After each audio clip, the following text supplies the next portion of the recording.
মনেই করা হতো নেপালের রাজনীতি আর কখনোই বদলাবে না। একই রাজনৈতিক দল বারবার ক্ষমতায় আসে, একই নেতারা বারবার ফিরে আসে।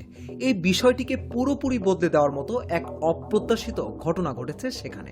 গত বছর দেশ জুড়ে তরুণরা এই রাজনৈতিক ব্যবস্থার বিরুদ্ধে সংগঠিত হয়ে প্রতিবাদ শুরু করে। তারা রাস্তায় নেমে জবাবদিহিতা দাবি করে এবং তারা দেশের রাজনীতিতে বাস্তব পরিবর্তনের দাবি তোলে। প্রথমে অনেকেই মনে করেছিল আগের সব আন্দোলনের মতো এই প্রতিবাদও ধীরে ধীরে দমে যাবে, কিন্তু আশ্চর্যজনকভাবে এবার আর সেটি হয়নি। উল্টো প্রতিবাদ আরও শক্তিশালী হয়, চাপ বাড়তে শুরু করে এবং শেষ পর্যন্ত নেপালের রাজনৈতিক প্রেক্ষাপট একদম বদলে যায়। আপনারা দেখছেন কোয়েশ্চেন হোয়াই, আর আজকে আমরা জানব কেন নেপালের জেনজি প্রোটেস্ট সফল ছিল।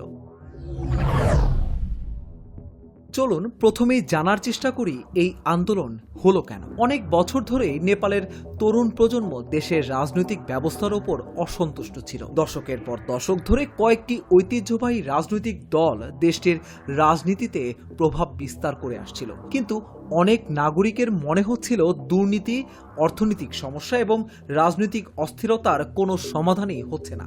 এর সঙ্গে আরেকটি গুরুত্বপূর্ণ বিষয় রয়েছে। নেপালের জনসংখ্যার বড় একটি অংশই তরুণ। প্রতি বছর লাখ লাখ তরুণ প্রাপ্তবয়স্ক হচ্ছে, কিন্তু তাদের অনেকে বেকারত্ব, বাড়তে থাকা জীবনযাত্রার খরচের চাপ সামলাতে হিমশিম খাচ্ছে।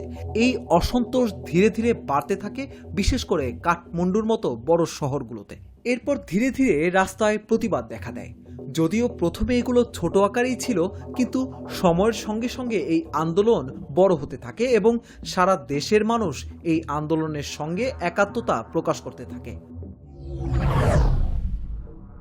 তাহলে প্রশ্ন হচ্ছে, এই আন্দোলনটি সফল হলো কেন? এর পেছনে তিনটি গুরুত্বপূর্ণ কারণ ছিল। প্রথমত, এই আন্দোলনের প্রধান শক্তি ছিল তরুণ প্রজন্ম। জেনজি তরুণরা অত্যন্ত সক্রিয় ছিল, তারা পরিবর্তনের জন্য যে কোনো কিছু করতেই প্রস্তুত ছিল। আগের অনেক আন্দোলনের তুলনায় এবার ছাত্র, তরুণ, পেশাজীবী এবং নতুন ভোটারদের অংশগ্রহণ ছিল অনেক বেশি। দ্বিতীয়ত, সামাজিক যোগাযোগ মাধ্যম বড় ভূমিকা পালন করেছে। তরুণরা সোশ্যাল মিডিয়ার মাধ্যমে দ্রুত তথ্য ছড়িয়ে দিতে পেরেছে, যা আন্দোলনটিকে সংগঠিত করতে এবং মানুষকে একত্রিত করতে গুরুত্বপূর্ণ ভূমিকা রেখেছে। তৃতীয়ত, এই আন্দোলন শুধু তরুণদের মধ্যেই সীমাবদ্ধ থাকেনি। অনেক সাধারণ মানুষ যারা আগে থেকেই এই রাজনৈতিক ব্যবস্থার উপর অসন্তুষ্ট ছিল, তারাও এই আন্দোলনে সমর্থন দিতে শুরু করে। যখন সাধারণ মানুষের সমর্থনও বাড়তে থাকে, তখন রাজনৈতিক নেতৃত্বের ওপর চাপও ভীষণভাবে বেড়ে যায়। এই আন্দোলনের প্রভাব সবচেয়ে স্পষ্টভাবে দেখা যায় নেপালের সাম্প্রতিক জাতীয় নির্বাচনে। অনেক ভোটার পরিবর্তনের পক্ষে ভোট দেন এবং নতুন রাজনৈতিক দলগুলো শক্তিশালী হতে শুরু করে। এই রাজনৈতিক পরিবর্তনের সময় যিনি বিশেষভাবে আলোচনায় আসেন তিনি হলেন বলেন্দ্র শাহ, একজন সাবেক র্যাপার যার জনপ্রিয়তা নতুন ধরনের নেতৃত্বের চাহিদাকে আরও দৃঢ়ভাবে উপস্থাপন করে। নির্বাচনের ফলাফল দেখিয়েছে অনেক ভোটার এখন ঐতিহ্যবাহী রাজনৈতিক দলগুলোর বিকল্প খুঁজতে প্রস্তুত। এক অর্থে বলা যায়, এই আন্দোলনের সাফল্য দেখিয়ে দিয়েছে যে নেপালের গণতন্ত্রে তরুণ ভোটারদের প্রভাব ক্রমেই বাড়ছে। নেপালের জেনজি প্রজন্ম দেখিয়ে দিয়েছে, যখন একটি নতুন প্রজন্ম রাজনীতিতে সক্রিয় হয়ে ওঠে, তখন দীর্ঘদিনের প্রতিষ্ঠিত রাজনৈতিক ব্যবস্থাও পরিবর্তনের মুখোমুখি হতে পারে।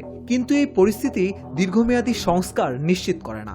এখন সবচেয়ে বড় প্রশ্ন হলো, এই রাজনৈতিক পরিবর্তন কি সত্যি দেশের জন্য স্থায়ী উন্নতি নিয়ে আসবে? নেপালের এই নতুন রাজনৈতিক গতি কি সত্যিই পুরো ব্যবস্থাকে বদলে দিতে পারবে? আপনার কি মনে হয়? কমেন্ট সেকশনে আমাদের জানাতে ভুলবেন না। আপনারা দেখছেন কোয়েশ্চেন হোয়াই। দেখা হবে পরবর্তী এপিসোডে।